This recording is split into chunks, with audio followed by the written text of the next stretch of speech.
A late-night escape. The subway car rattled through the dark tunnels of the city, the fluorescent lights overhead flickering like a dying heartbeat. Agnes shifted in her seat, clutching her worn leather purse tightly against her chest. She was 74, but her small frame and soft white hair made her look older. The long day of visiting her grandchildren had left her exhausted, but the joy of their laughter still lingered like a warm glow in her chest. She was alone in the car, or so she thought. At the next stop, the train screeched to a halt, and the doors slid open. A man stepped inside, his face partially obscured by the hood of his sweatshirt. He was tall and broad-shouldered, with a menacing gait that made Agnes's pulse quicken.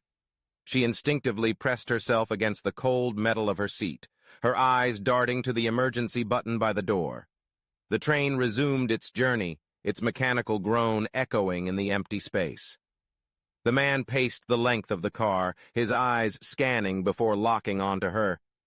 Agnes felt her throat tighten. She had ridden the subway at night countless times before, but tonight, something felt different. The man's footsteps grew louder as he approached, the air between them thick with unspoken tension. "You got any money, old lady?" His voice was rough, like gravel scraping against metal. Agnes didn't answer. Instead, she adjusted her grip on her purse and subtly slid her hand inside. She had lived too long to be caught unprepared.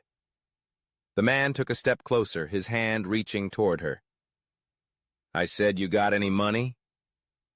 Agnes looked up at him, her blue eyes sharp despite the tremor in her hand. "No," she said firmly, "but I've got something else." Before he could react, she pulled out a small canister of pepper spray from her purse and pressed down on the trigger. A sharp hiss filled the air as the fiery spray hit the man squarely in the face. He stumbled back with a guttural scream, clutching his eyes as he cursed loudly. Agnes didn't waste a second. She grabbed her purse, her sensible orthopedic shoes carrying her surprisingly swiftly toward the far end of the car. Her heart pounded in her chest as she reached the emergency intercom. Pressing the button, she shouted, "Help! There's a man attacking me on the train!" The train screeched to a halt as the operator responded, "We're stopping at the next station. Security is on the way." The man was still writhing in pain on the floor, his curses turning into unintelligible groans. Agnes kept her distance, but watched him carefully, her pepper spray ready for a second round if needed. When the train finally pulled into the station, 2 transit security officers rushed inside. Agnes pointed to the attacker, her hand trembling but her voice steady.